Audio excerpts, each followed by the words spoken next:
Hey, this is Kyle and Bud here. We're gonna do a little informational, and we got Ken off camera. He's gonna answer any questions and read them off as we go along. And we're gonna have a little chicken class.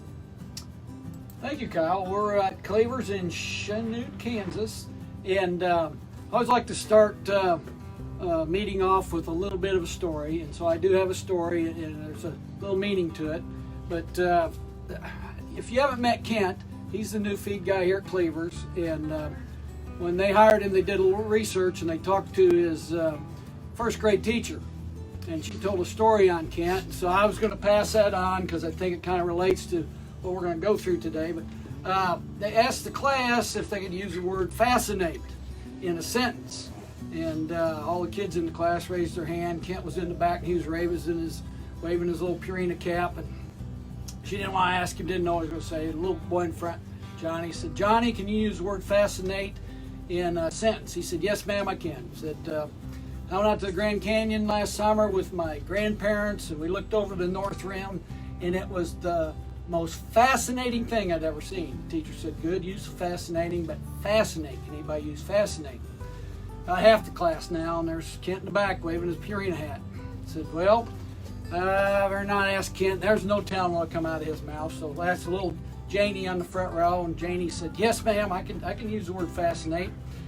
Last night, my dad had a mare in that mare fold, and I was just fascinated to see that little baby come out and get up and take its first drink of milk. I was just fascinated." The teacher said, "Well, that's really good use of the word fascinated. Can anybody use fascinate?" Only one left now is Kent, back row, waving his Purina hat. He said, "Fascinate. Can you use Kent? Can you use the word fascinate in a sentence?" He said, "Yes, ma'am, I can." He said, "My uncle got a new sweater for Christmas, and it had 10 buttons, but he's so fat he could only fasten 8." So the teacher, of course, kind of got a giggle. But my point of that story is Kent's actually a pretty good guy. He's got a good sense of humor. You will enjoy working with him here at Cleaver's. Second thing is, this is an open forum. If you have questions, sometimes what I say and what Kyle says, or the question that Kent may ask in the background, you may not understand. So we don't want to have any misunderstandings and or questions that are left unanswered. So please be free to answer, or text in, type in. So, Kent, I know that we started out with a few things, and we've got Chick Days coming up. And Kyle, you tell them a little bit about the Chick Days, and then what I'd like to do is go through the process of, if you come to Cleaver's and you get your chicks, what do you need to have in advance before you get your chicken? What are you going to, or chicks, and what are you going to need to develop those chicks? And then if you're wanting eggs, what are some things you're going to have to do to prolong the productive life of the hens? So, Kyle, what you do have some stuff coming up, I think, with the Chick Days. Yep, our Chick Days are the 18th through the 20th. 20th is going to be our main event, and we're going to have some specials in. We're going to have some ways to get some free chickens. It's going to be, you buy a bag of 50-pound starter, and you'll get 5 free brown egg layers. And then our first chickens are actually coming in before that. We're going to have chickens first arriving on the 10th, and they're going to go all the way out through the beginning of April. And we're going to have chickens coming in all through there, all different times, all different dates. And we're going to have a bunch of different breeds. We're going to have some that we've had the years before, the assorted browns, the colored egg layers, and then we're going to bring in some new ones like Rhode Island Reds and Well Summers and a Calico Princess. Calico Princess. And so this is March. You said March 10th. Yep. So it's not, and you mentioned 18th and whatever, but that's not February. March 10th is when this all starts. Chicks will be coming in through April. So Kyle, what if I want a special breed? Is there a minimum? Are they hard to get this year, or what's going on? The availability is running out at our hatcheries, so we're trying to get specialty orders put in as soon as we can. If you want a special order or if you want to see if we're going to have a certain kind, just let us know, either Kent or Kyle, and we can both look it up for you, and we can get you pricing. We can find out what is available. Some of them do have minimums depending on the breed and the hatchery we had to go through, and then after that it's just shipping time. So, Okay. so Kyle, say I got it. I've decided I want chickens. I've got the breed picked out. What do I need, equipment-wise, to get started? So the first thing you're gonna need is you're gonna need a brood set up for your chicks, and then with that you're gonna have to have your shavings, some way of containing your chicks in a certain area. You're gonna need heat lamps, especially if temperatures keep going as they are going. We've got heat lamps here in the store. You're gonna need heat bulbs. You don't want to use a regular light bulb. You'll end up blinding your chickens. You need a specific kind of bulb, a heat bulb, and you're gonna need water and then a feeder. But at the beginning, there's a couple different ways you can feed them. So, Bud, just say, what am I going to do now? All right, I've decided if I got chicks. I've decided I've got a brood set up. What do I start with feed-wise? What do I do? Well, I'd like to back up just Yep. a little bit first on the brood area. That might be a question some folks have. How much area do I need for each chick? And you're going to need about 3 to 4 feet per chick. So in the brood area, so that they've got plenty of room to get around and not be standing on top of each other. So that's kind of that's one of the things that we probably want to take a look at. So you did mention that, and then we'll get into heat lamps and some things like that as far as how to set them up. But now on the feed side of it, you're going to want to start on Start and Grow, which is Purina's starter feed, and it's available medicated or non-medicated. Now, if your chicks have been vaccinated, and I can't think of the fancy names, but there's several diseases that they will vaccinate chicks for. If they're vaccinated, you probably don't need a medicated feed. If they are not vaccinated, then we would recommend that you start on our medicated Start and Grow, and it will have amprolium in it, and that's to help with coccidiosis. And that's a disease that they get in their digestive system, and they get very loose, and it can cause some real problems. So, so you'd want to start with Start and Grow, and that's what we would get them started on. And when they come in, to get them started, Kyle mentioned some feeders, and the chicks don't have a hen to show them what to do. So that in the wild or natural, the mama shows them how to eat, what to eat, where to drink, all that kind of stuff. So it's very important that the first feed not just be available in the feeder. Get a flat, or you can use old egg carton, and fill the egg carton with feed. And then the chicks will jump up on there, and then they can eat, and they can figure out where the feed is, what it looks like, all that kind of stuff. And get used to it. And then with the water, another very important consideration, especially if it's cold like now, is that a baby chick they're very small.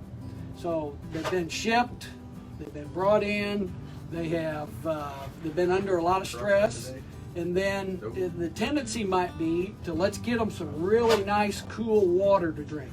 Okay. Not a good idea, because they're going to be really thirsty. They're going to drink a high percentage of their body weight, and they can actually drink, if it's cold water, it can actually put them into a shock. So you need warm water, not hot, but warm water in initial water for them as well. And then, in addition, as you are bringing your chicks in, putting them into the brooder, dip their beaks in the water so that they can find it. And all of our chickens, as soon as they come in, we automatically dip them right out of hatchery, so it's not something you specifically have to worry about getting them from us. Good. That's very good.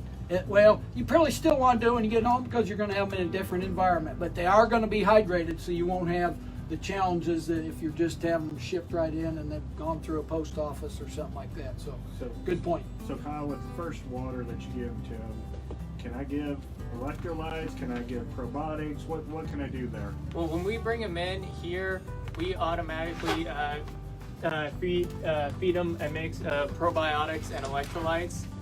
They come in a 3-pack. What you do is you mix a packet of your electrolytes and a packet of your probiotics in a gallon of water, and you usually work through your packages, and by the time you're done with that, they don't really need it anymore, and it's just really to get them going, and it helps eliminate some of the problems you would have with them going through their first days, like one we all hate is poopy butt. And then another problem you could have is if they get too much of it, it can also cause the poopy butt. So you got to just watch out and moderate it. So, Bud, you talked a little about starting them on a flat or an egg carton to get them going. Mm-hmm. Are you going to go on medicated or non-medicated? What's your opinion on there? Well, once again, if they are vaccinated chicks, and I think yours are, is that what you're? Yes, but they're not vaccinated for coccidia, so you'd want to feed them the one with amprolium. Okay, so you can start them with that. Some people, and amprolium is not an antibiotic. Okay, so I need to be clear about that. It just stays in the digestive tract of the chicks. It's not absorbed in the body. It just stays in there, and it controls coccidia, which are a protozoa type organism that can attack the lining of their stomachs. So you would want to start them on a medicated. Some people may prefer not to, and that's fine as well, but you just have to be a little more cautious. So when I go to Cleavers and I see ducks and I see other type of birds and I've got one spot, can I feed them together, or what do I need to do different there? We would recommend that you not, okay, because for multiple reasons. One, especially with layer chicks, ducks and even meat chickens will have different requirements than we will have when we're growing a layer type chick. So you really need to be able to keep them separate. The other thing, especially with the waterfowl, is they love to play in the water and they will have everything wet. Not as big a deal for them as it is for little chicks, but those little chicks get wet and it can be a real problem. And in both cases, even if the chicks decide they want to get in there and start playing around, one of the things you can do is put some marbles in the bottom of this, and then they can still drink, but they can't get in there and play because the marbles keep them from being able to stand up. You can do that with ducks and baby chicks both as a kind of little way to manage the waters. Can I buy just one feed, or do I need something different for my ducks? You need something different for your ducks because they're going to need a higher protein, higher energy feed because they're growing muscle, whereas with the layer chicks, what we're really trying to do is we're trying to develop the structure and the frame and the ability for them to lay eggs for a long period of time. Where with ducks, it's more of we're developing the meat and the muscle, etc. And with those, we'd use something like our flock raiser. And the flock raiser it's higher protein, higher energy. If you have broilers and you're wanting to raise Cornish crosses, this feed you'll have a harvestable bird in about 6 weeks. Same with game birds like pheasants and quail. With pheasants and quail, you could use this, but we would really recommend a game bird feed for them. And once again, it's a step up in the protein because they have some different requirements as well. And we carry that here as well. Yes. The game bird starter. Game bird starter, so pheasants, quail, even turkeys. Game bird starter will work on turkeys, and then you go to this with turkeys when they get a little bit older. So, yeah, good point. So now we've got the feed picked out, we've got our chicken picked out. How do we set up the brooder? Okay, yeah, good question. So Kyle has mentioned that they've got the heat lamps, they've got the feeders, they've got all of the materials that you're going to need. Critical deal is the warmth of the baby chicks when they first come in, and depending on how long before you pick them up from Cleavers will depend on how developed they are. But when they're real small, they really just have that fuzz. So their ability to insulate against cold is pretty limited.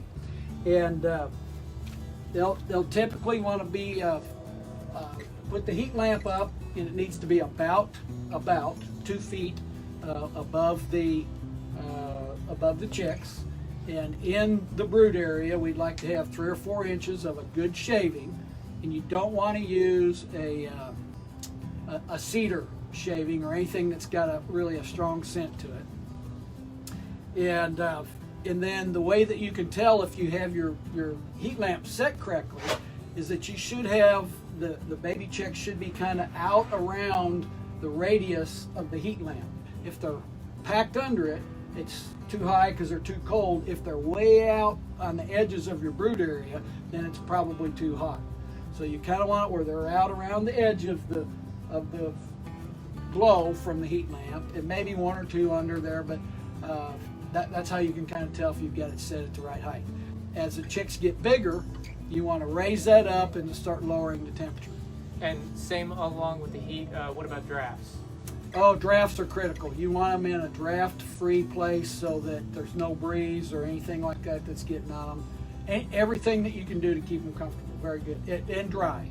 And you can tell if there's a draft in it because they'll be pushed to one side or the other. Yeah, getting away from it. Exactly. Yep. Yes. Kind of like where I'm at in Butler. It's a little bit warmer here in Chanute by maybe 1 degree, but the cattle are all hunkered up on the south side of the trees, so trying to get out of the wind. You're exactly right. What about when we get the chicks home? What about lighting? Well, that's a good question. When you first bring them home, you want to keep the light on them for basically the whole time, for about 24 hours. And then after that, you cut it back down to about 12.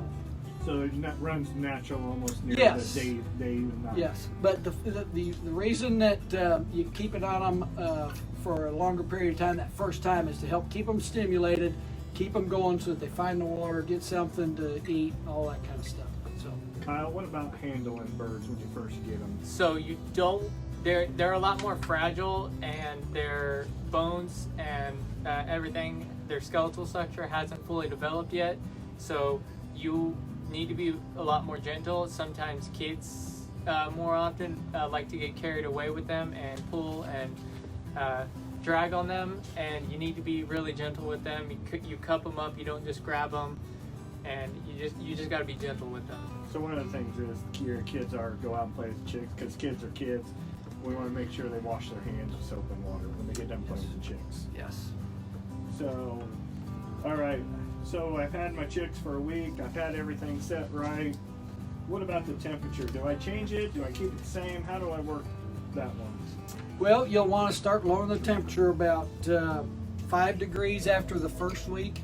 And ideally, if you have a good brood area, you'll take a thermometer of some type and hang it down from the ceiling so that it's at the same level as the chicks. Now, the tendency is put it up here where it's easy to read, but it's going to be warmer up here than it is down here. So put it down at the level that the chicks are at, and about 100 to 105 degrees when you bring them in, and then start lowering it down to 95 degrees the first week, 90 degrees first through the second weeks, and it's just kind of a step down period. So, Kyle, we've had our chicks in a small area. We've got them going. Everything's going good.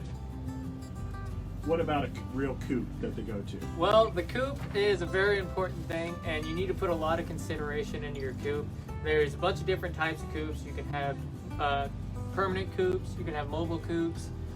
There's all different types, and then at the same time, you also need to consider whether you're going to have them being free range, if you have room for them to run around, or if you're going to have them stay in the coop, and if so, you're going to need to make a run for them. Yep.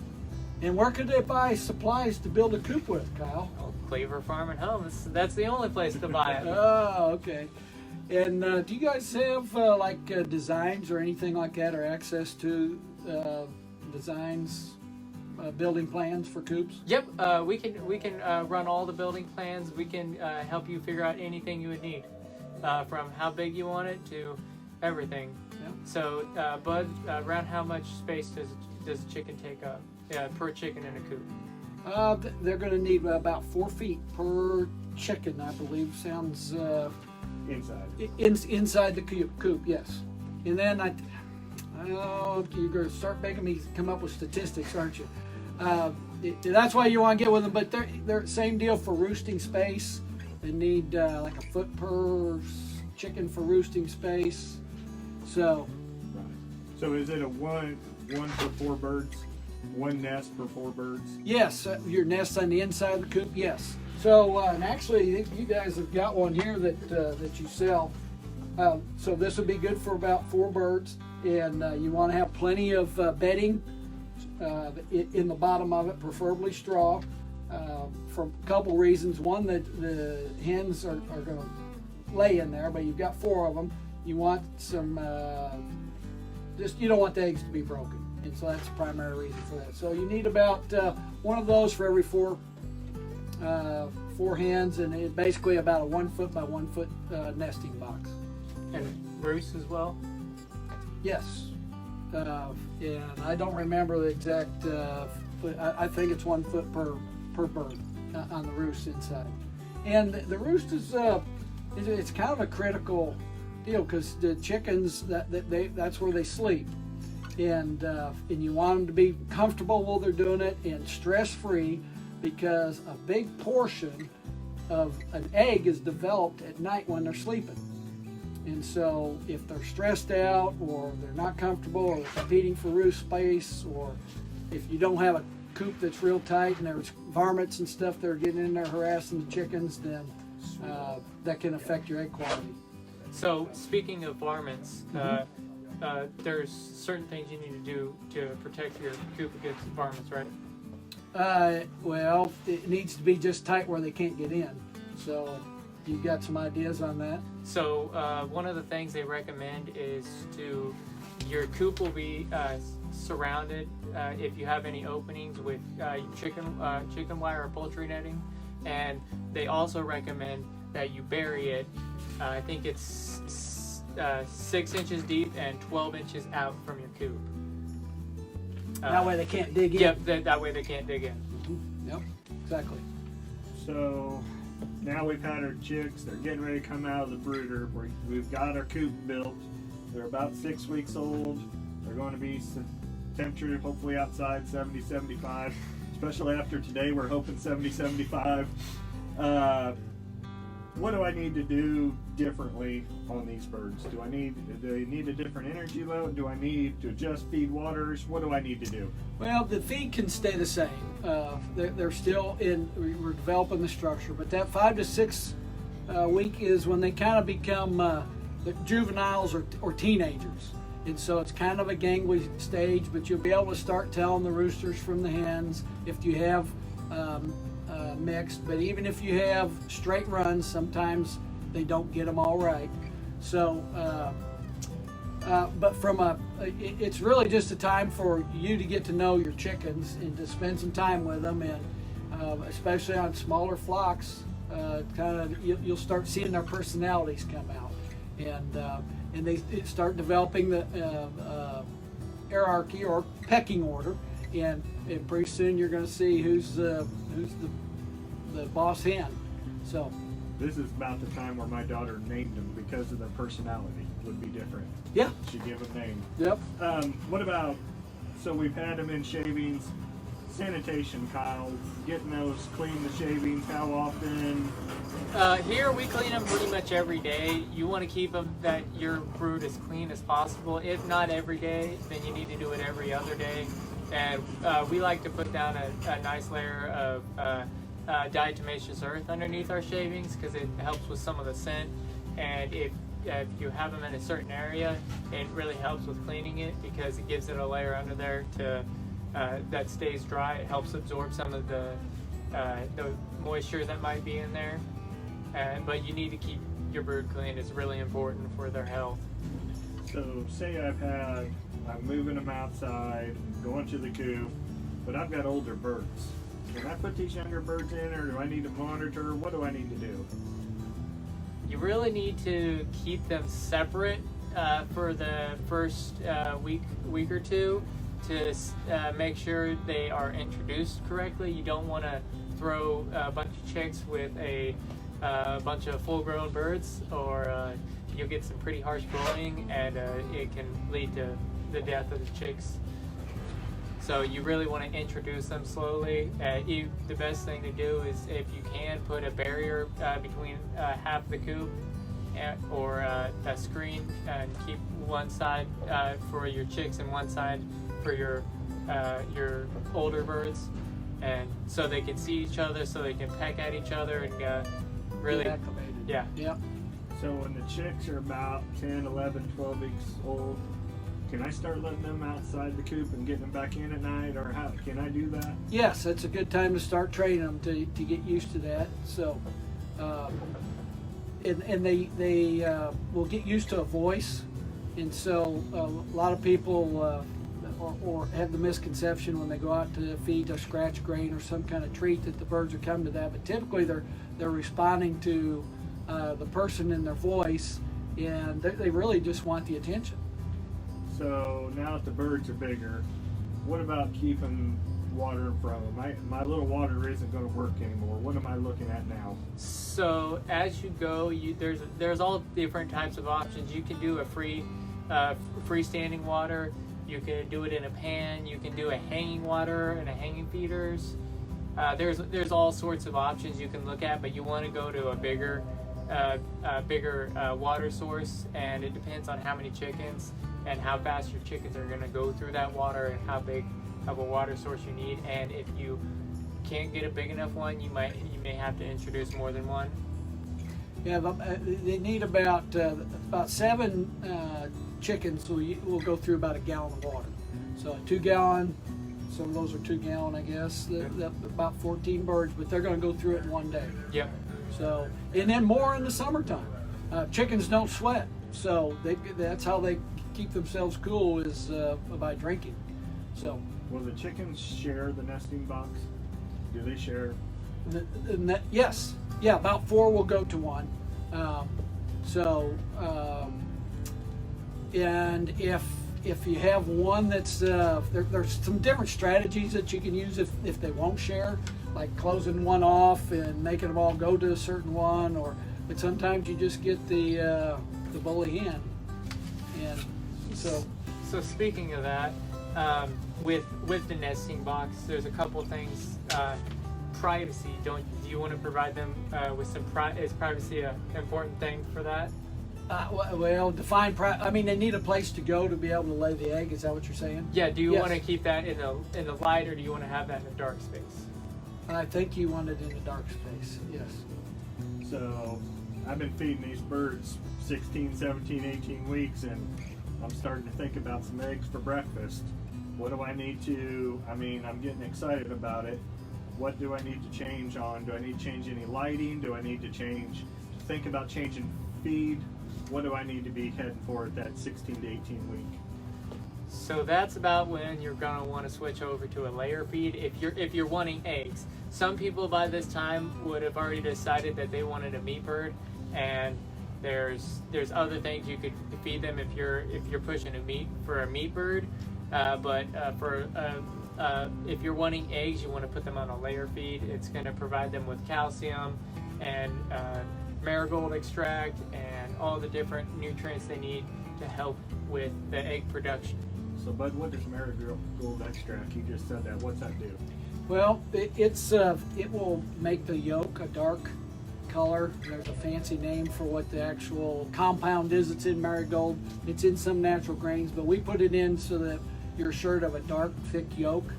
The other thing you mentioned, the calcium. If you're using the Purina's Laina line of products, we have our Oyster Strong in it, and the Oyster Strong is designed to give a good hard shell, and it's a lower protein feed because now what we're focusing on is the development of the egg and the yolk, and that is a high energy requirement on the hens, so we up the energy. We're not as concerned about the protein for growth of bone and feathers and meat, and so the ration needs to change a little bit. The Laina will also have prebiotic and probiotics in it, which are to help with the gut health and keep them healthy, and it's a complete feed. So you can feed some treats with it, or if they're outside, or if you want to use scratch grains or mealworms or whatever, that's fine, but not more than about 10% of the diet should come from treats, because this is it is a balanced ration. If you go over that, then you get that balance out of whack just a little bit. Now, a lot of people talk about is grit. Grit. Do you want to talk some on that? Well, you won't need grit if you're using Laina, and grit is is going to be important because it goes into the gizzard, which is where all the feed is ground up, and really it's not digestion takes place there, but the larger particles are broken down, and the grit is basically the grindstones in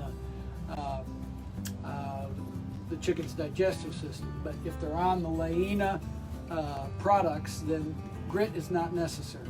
So if you're on Laena, you don't need to feed anything else unless you want to feed treats. That's correct, unless there's a specific problem that were to come up with a health issue or something like that. So what are some of the health issues that could arise that you could think of that's a common? Well, you can still, the coccidia thing can still be a concern, and that's typically where when you get them in a stress situation or overcrowding or something like that. Then there are some other diseases. I'm not a veterinarian or a poultry immunologist, so I can't go into all of it. But they get, there are different things that they have issues with. Should I be looking for any different irregularly sized egg on their first egg? I mean, it's going to take a while for them to lay a bigger, larger, and it goes by breed too, whether it's a large egg or a medium egg. Yeah, exactly. Well, when they first start, there can be some irregularities. You may get soft shells. You can get some deformed eggs. Sometimes double yolkers are more common when they're first starting. And it just takes a while for their body to adjust, because basically the egg shell is formed in about a 23-hour or 24-hour period, but it happens pretty quick. And they just have to go through that process, and just like any other animal, as they mature, and their physical capabilities mature as well, and that includes egg production. Sometimes we'll see the same thing at the end of their productive cycle, and you'll start seeing a few more irregularities in the eggs. So now that I'm out collecting eggs, everything's working, life is good. The question you always get is, do I wash them or do I not? Do I refrigerate them? That is a question that gets asked. When the chicken lays the egg, it actually has a film on it that is a protective film, and to keep bacteria out, because the egg the shell is actually somewhat porous, and this film is on the outside, so it comes out when the egg comes out. If you wash them, you remove that film, and so you need to refrigerate it immediately. If you don't wash them, a lot of times their shelf life, you can keep them out on the shelf for 3 or 4 or 5 days, and refrigeration's not as big a deal. Okay. So that's a good question. So speaking of eggshells, what about if I am getting eggs with soft shells? Typically that's a calcium issue, and calcium depends on the form, can be absorbed very rapidly and then excreted rapidly, and so the key is to have it so that it's available for the entire time that egg is putting the shell on. And a big part of that takes place in the evening when the chicken's on the roost. They're not eating, they're not drinking, they're basically sleeping. So you need a form of calcium that then is available through the digestive system at that time to build the egg. So, and that's where the oyster strong comes in the Purina feeds. It's a slow release calcium so that it's available to them at all times. The other thing that happens if it's not available then is the hen will try to absorb calcium back out of her body, out of her bones, and you can have some structural issues if she gets that too depleted. Because bones are, we think of them, calcium is one of the things that kind of helps hold the protein that bones are built up of. It makes them hard. Can I get more than 1 egg a day, or is it just 1 egg a day?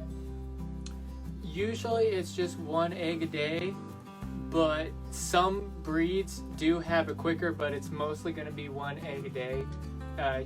There are certain production eggs that are going to lay almost every day, but it's mainly going to be 1 a day. Now, primarily, we would think it takes about 25 hours for an egg to mature. So, rule of thumb is about 6 eggs a hen a week. So not quite one, but and that will decline as they get older. They'll reach their peak production at about 30 weeks, and then they'll go through a cycle where they go through a molt and basically quit laying for a little bit, and then they'll come back up, and they can do that for 4 or 5 years. And typically, hens will be spent or quit laying at about 5 or 6 years old. But they will, at the end, at 5 or 6 years, they're not near as productive. So you talked about treats. I've seen blocks before. What do you have? There we go. Well, and this can be a treat. And works multiple uses. It's called a flock block. Some people will utilize it. They're taking off for the weekend. They're not going to be able to feed the hens over the weekend. Put a flock block out, and then they've got something to eat. Another place that's very useful is where the chickens are in a tighter confined area, and to help with boredom, just to give them something to go pick on or pick at, and so they'll use it as a treat. And it's there's a few people that actually put that out, I would guess, in the last week for the birds, because it will work as a great bird feeder. I've seen some of these where they stick them up in the crook of a tree, and it becomes a bird feeder. So, but it's designed for chickens, but there are some other uses for the flock block as well. So I know we've talked about it earlier, but we've talked a lot about laying birds. Is there any difference on, like, say, the meat bird, the duck? I mean, we've got all kinds of things offered. Just to double emphasize feeding, care, difference. Yep, and I want to remind everybody, I guess this is live. If you've got any questions or anything, type them into you, and we'll try and come up with an answer. If we don't know the answer today, I do have a whole line of Purina poultry specialists, PhDs, that we can get in contact with and get us, very specific answers. But back to that one, yeah, meat birds have a different requirement than layers. Energy becomes a driver as well as protein, because we're trying to build muscle. If you're doing Cornish cross hens, we would say that you can have them ready for harvest in about 6 weeks and have a 3 to 5 pound bird. So they grow rapidly. They're bred to grow rapidly, and so the genetics are there. So we have to feed to those advanced genetics, and that's what we can do with our flock raiser product.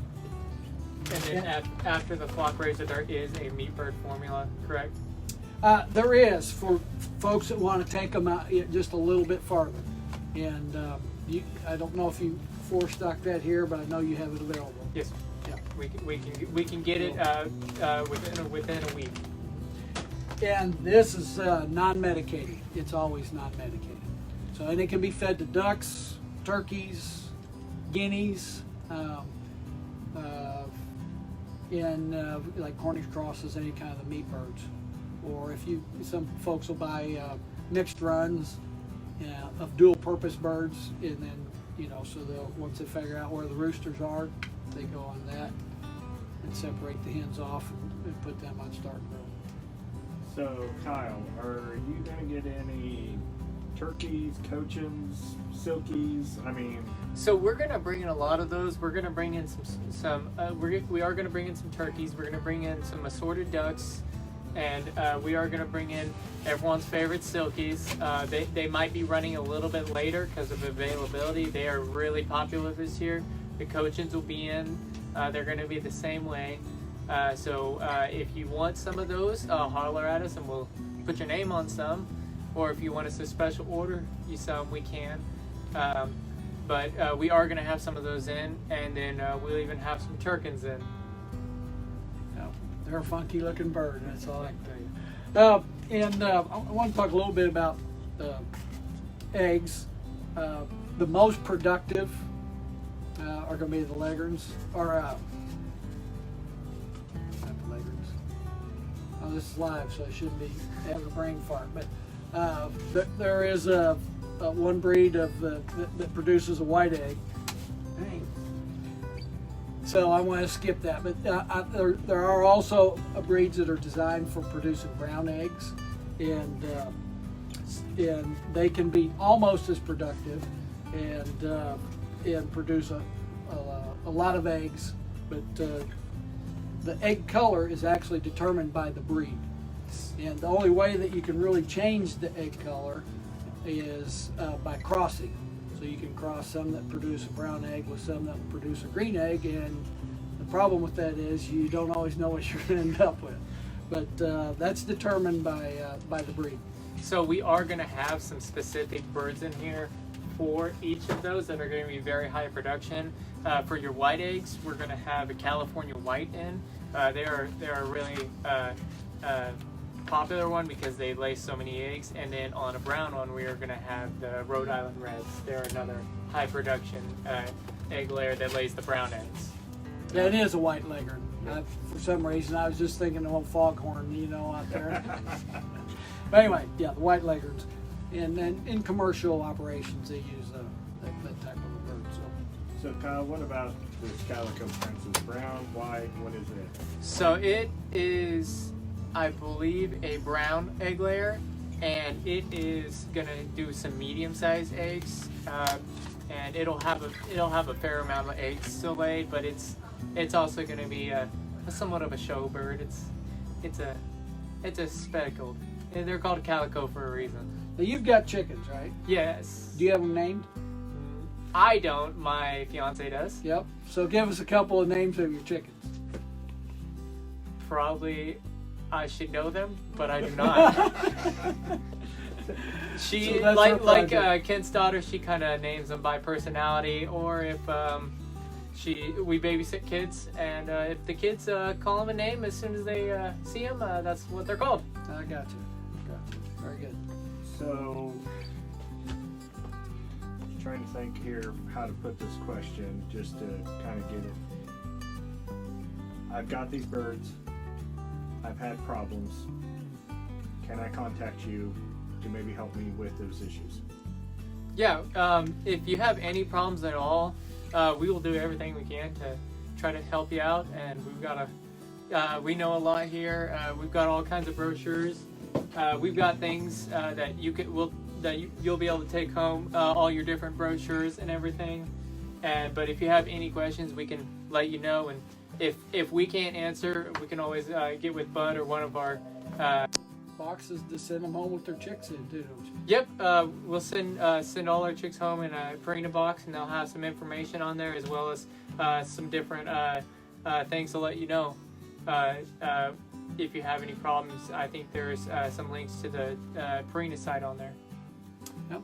The last thing to wrap this up is, well, really two things. One, all of our products have 100% satisfaction guarantee. So if somebody takes this home and they're not satisfied with the product, you bring it back to Cleaver's. They will refund your money or replace it with another product.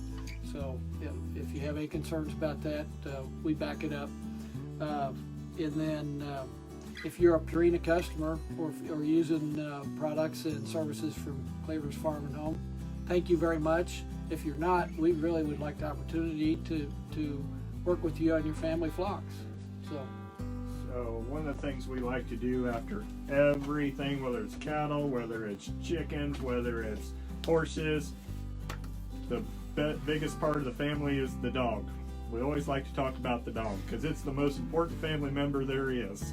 Can you guys give us a little bit about the exclusive line, Red Flannel? So we've talked a lot about exclusive. Exclusive is going to be one of our great options that we have. It's a no wheat, no corn, no soy, no artificial preservatives. It's going to have your number one meat ingredient, and it's going to be a really great formulated dog food. It's got comfort care to help balance your pH of the dog's digestive system. And the other product we have is going to be the red flannel. But do you want to tell a little bit about what makes the red flannel a little bit different? Well, it's the red flannel. We have a high protein, which is 2712, very popular, and comes in a 50-pound bag, so a little larger volume.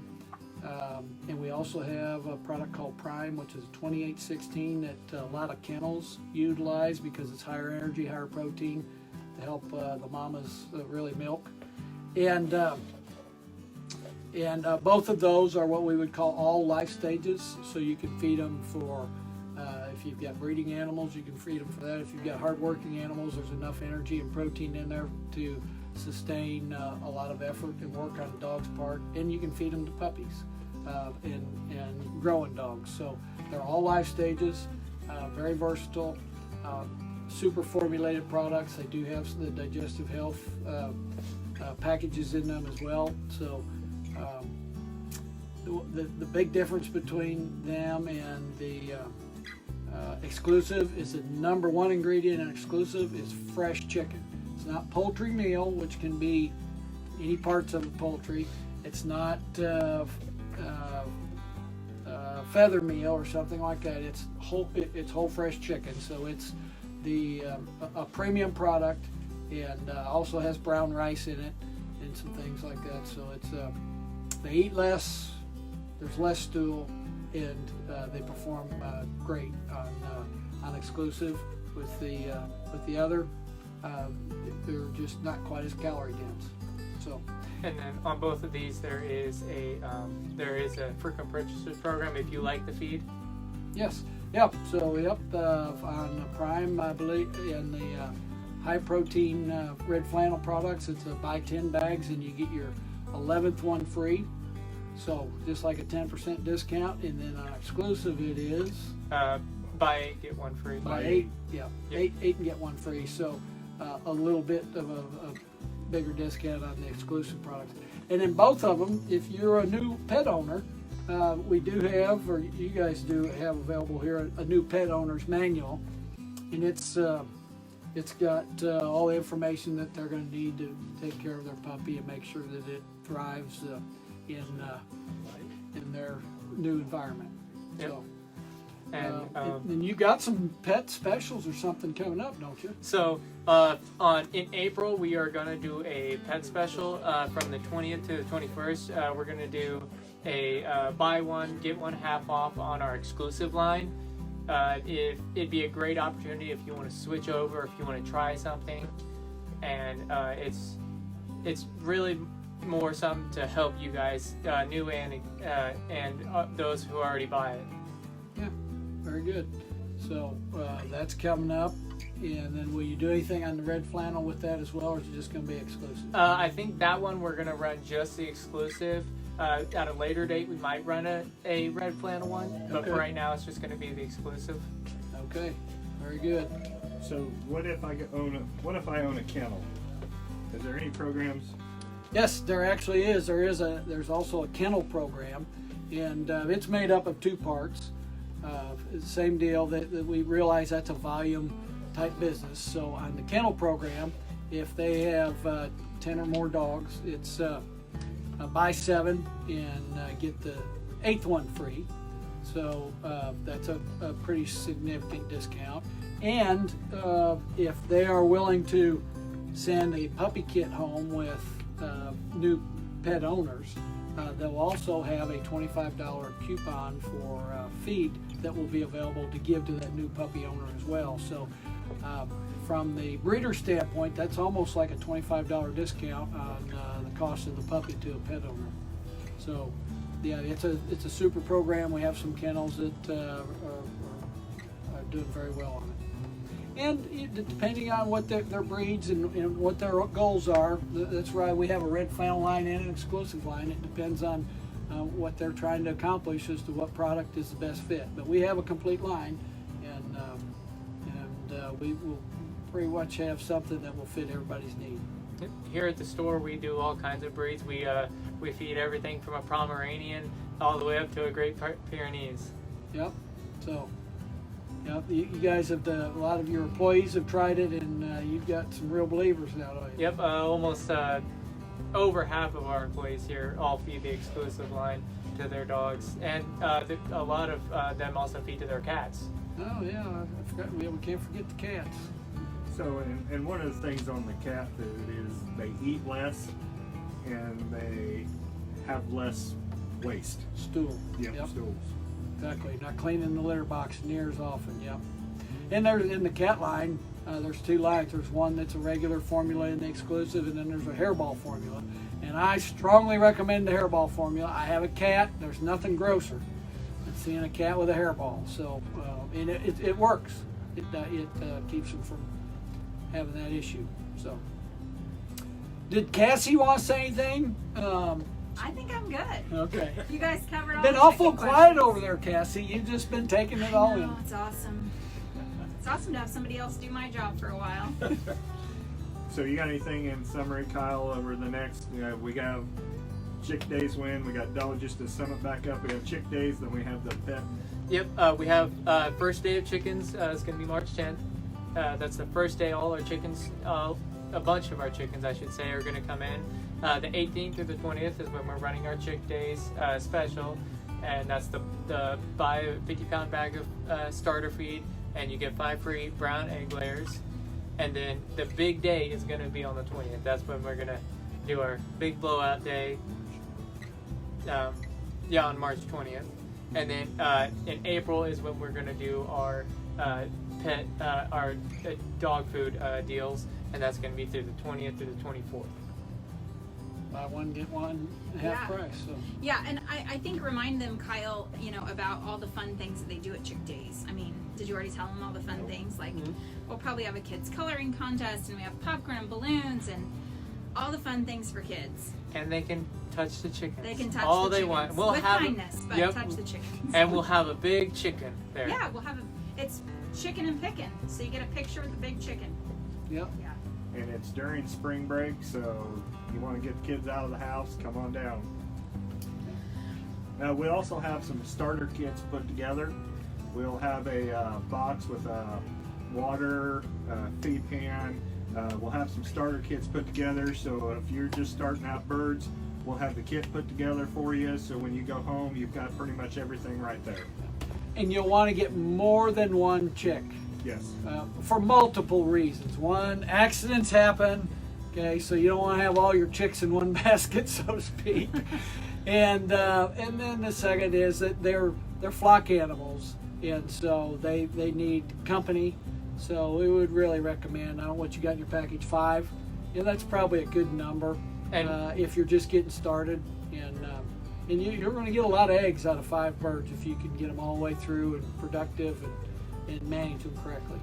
And we don't really require a minimum here. We prefer you to get more than one, but we're not going to limit you. If you want to get one of this one and one of this one and one of this one, Oh, yeah. it's as many or as little as you want. Good. So does that summarize everything up? Yeah, I would just remind everybody that if you have questions about chickens, we're announcing a new program shortly in the next week or so where you can actually text us. So we'll have that information soon, but just message us on Facebook if you have questions, and we'll get it to Kent and Kyle, or email us at the store, or call the store and ask for Kent and Kyle or the feed department, and they'll make sure that they get all of your questions answered, or help you in any way that they can. Kayla, I don't have chickens because I'm waiting for you to get them first. So, okay, well, thank you, Kyle and Bud, for coming. Bud drove all the way over today in the snow, so thanks, Bud, for coming. Oh, you're welcome. We appreciate it, and check out our YouTube channel. We'll have this up there, as well as many of our other Purina videos and other store videos on our YouTube. It's just Cleaver Farm and Home. And yeah, we'll see you guys later. Thanks, guys.